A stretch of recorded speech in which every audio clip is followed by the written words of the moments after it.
11월 1일 월요일 뉴스공화의 온라인 큐티를 시작하겠습니다. 오늘 큐티의 본문은 에스겔 43장 13절부터 27절까지의 말씀이고요. 제가 오늘 읽을 말씀은 27절 한 절의 말씀입니다. 이 모든 날이 찬 후 제8일과 그 다음에는 제사장이 제단 위에서 너희 번제와 감사제를 드릴 것이라. 그리하면 내가 너희를 즐겁게 받으리라. 주 여호와의 말씀이니라. 아멘. 오늘 여러분들과 함께 나눌 큐티의 제목은요, 그리하면 내가 너희를 즐겁게 받으리라. 그리하면 내가 너희를 즐겁게 받으리라 입니다. 샬롬, 11월이 시작되었습니다. 월요일이라는 것이 굉장히 충격적이지만 벌써 11월이라는 것은요, 더 충격적으로 다가옵니다. 이제 2개월만 지나면 21년도는 끝이고요, 22년도가 새롭게 찾아옵니다.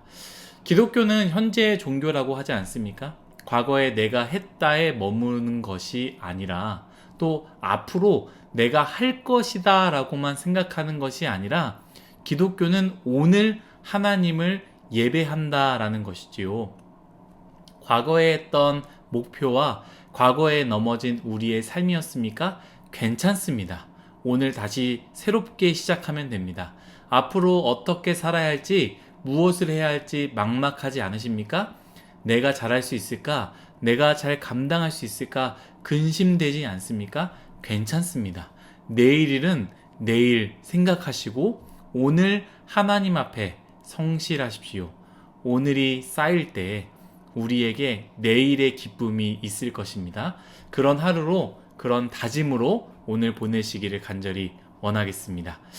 이성교제를 하는 사람들은 아마 알 거예요. 아무리 이 사람이 좋고 사랑스러워도 미울 때가 있고요. 또한 삐질 때가 있고 싸울 때가 있습니다. 저랑 와이프도 종종 삐지기도 하고 싸우기도 합니다. 그럴 때 저는요, 와이프가 좋아하는 음식을 사가지고 혹은 주문해서 집에 가져가고 또 음식을 배달받아서 그거를 보여주는데, 좋아하는 음식의 의미가 무엇입니까? 화해하자, 내가 미안하다라는 돌려서 하는 말 아니겠습니까?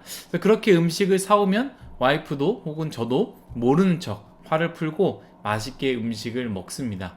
그런데 그것을 좀 넘어선 화가 있잖아요. 분노가 있고 다툼이 있으면 음식으로 되지 않는 것이죠. 아무리 맛있는 음식을 준비하고 좋아하는 음식을 앞에 둔다 할지라도 우리 와이프는요, 절대로 먹지 않습니다. 우상 앞에 절하지 않겠다라는 결단과 비장한 마음으로 못 본 척 하는 것이죠. 사실 마음이 상하면 맛있는 음식이 앞에 있어도 맛있게 먹을 수 없습니다. 아무리 좋아하는 음식을 준다 할지라도 눈앞에 있는 사람과 불편한 관계이고 어려운 관계이면 그 음식이 앞에 있어도 기쁘지 않고 심지어 그 음식을 먹다가 체하게 되지요. 기분과 감정이 참 중요하기에 그것이 아마 동물과 다른 것 같습니다. 동물은 기분과 상관없이 배고프면 무조건 먹지요. 오늘 말씀은 계속해서 에스겔에게 환상으로 인도하시고 성전을 보여주시는데, 오늘 우리가 읽은 본문은요, 번제단의 크기를 이야기하시면서 동시에 어떻게 감사제를 드려야 하는지, 어떻게 번제를 하나님께 드려야 되는지를 설명하는 부분입니다. 특별히 오늘 제가 읽은 부분은 참 중요한데요, 우리는 이 부분에 집중할 필요가 있습니다. 제가 읽겠습니다. 이 모든 날이 찬 후 제8일과 그 다음에는 제사장이 제단 위에서 너희 번제와 감사제를 드릴 것이라. 그리하면 내가 너희를 즐겁게 받으리라. 주 여호와의 말씀이니라. 아멘. 하나님께 제사를 드리는데요, 오늘 읽은 말씀에 의하면 큐티의 제목과 같이 그리하면 내가 너희를 즐겁게 받으리라 라는 것인데요, 하나님께서 우리의 제사를 받으실 때 즐겁게 받으신다 라는 거예요. 저는 이 말씀이 참 좋습니다. 하나님께서 우리의 제사를 받으실 때 즐겁게 받으신다라는 것이 너무나 은혜가 됩니다. 여러분들이 누군가에게 정성스레 선물을 준비하거나 사랑하는 사람에게 어떤 특별한 선물을 준비하는데 그런 마음이 있죠. 과연 이것을 좋아할까? 특히 썸을 타는 사람들은 더 그럴 것입니다. 떨리는 마음에 선물을 준비하고 이거를 받았을 때 좋아할까? 좋아하겠지? 라는 마음으로 줬을 때 상대방이 즐겁게 받을 때, 너무 기뻐하면서 받을 때 주는 사람 마음이 얼마나 기쁘냐라는 것이죠. 하나님께서 즐겁게 받으신다라는 거예요. 그냥 당연한 거지. 넌 나에게 바쳐야 돼. 넌 당연히 나에게 그렇게 해야만 해 하고 받는 거. 수금을 하듯이 돈 받으러 가는 것 같이 너 당연히 오늘 내야 될 것 내야 돼.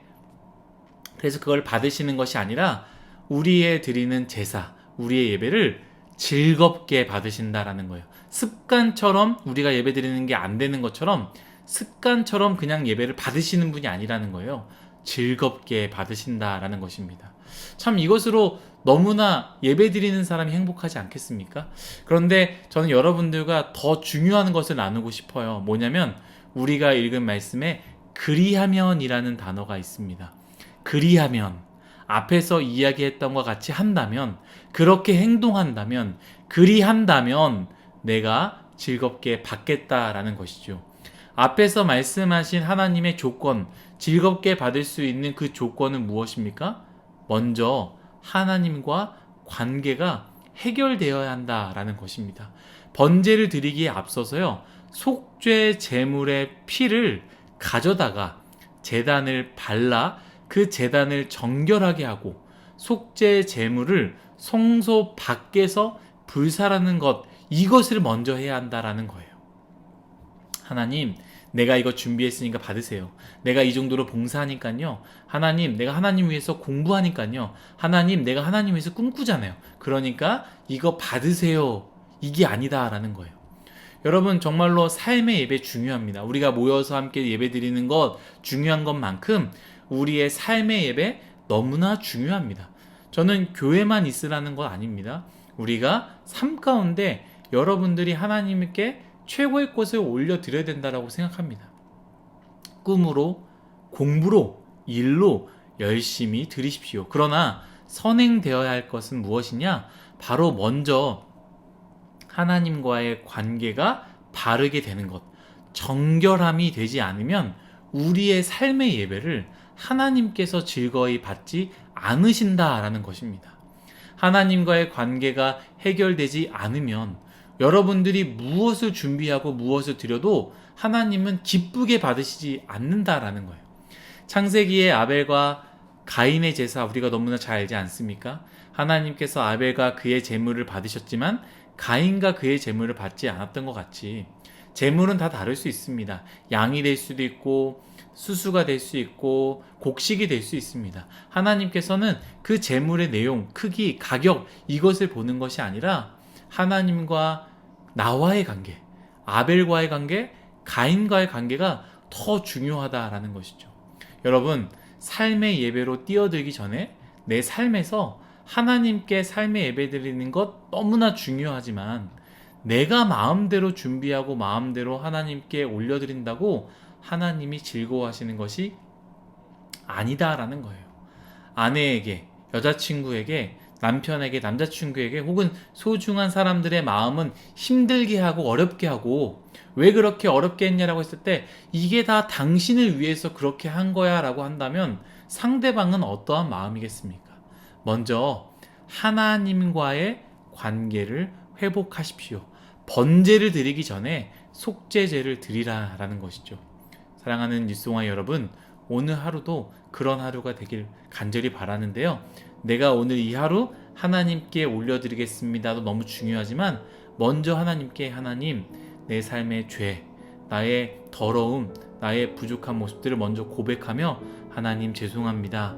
내가 이렇게 살았지만 오늘 다시 한번 하나님 앞에 아름답게 살기 원합니다. 나의 삶에 예배를 받아주옵소서라고 고백하는 우리 모두가 되기를 간절히 바라겠습니다. 기도하겠습니다. 하나님, 번제로, 감사제로 드리기 전에 먼저 속죄제로 정결함을 가지라라고 하셨습니다. 우리가 삶의 예배 너무나 중요하고 하나님을 위해서 이것도 하고 저것도 다 하지만 먼저 하나님과의 관계를 기억하게 하여 주옵소서. 하나님 앞에 정결한 삶, 하나님 앞에 회개하는 삶, 하나님 앞에 나의 더러운 것들을 다 고백하고 하나님 앞에 솔직하게, 정직하게, 깨끗하게 나아갈 수 있는 그러한 우리 뉴스공화의 모두가 되게 하여 주옵소서. 감사하며 예수님의 이름으로 기도드렸습니다. 아멘.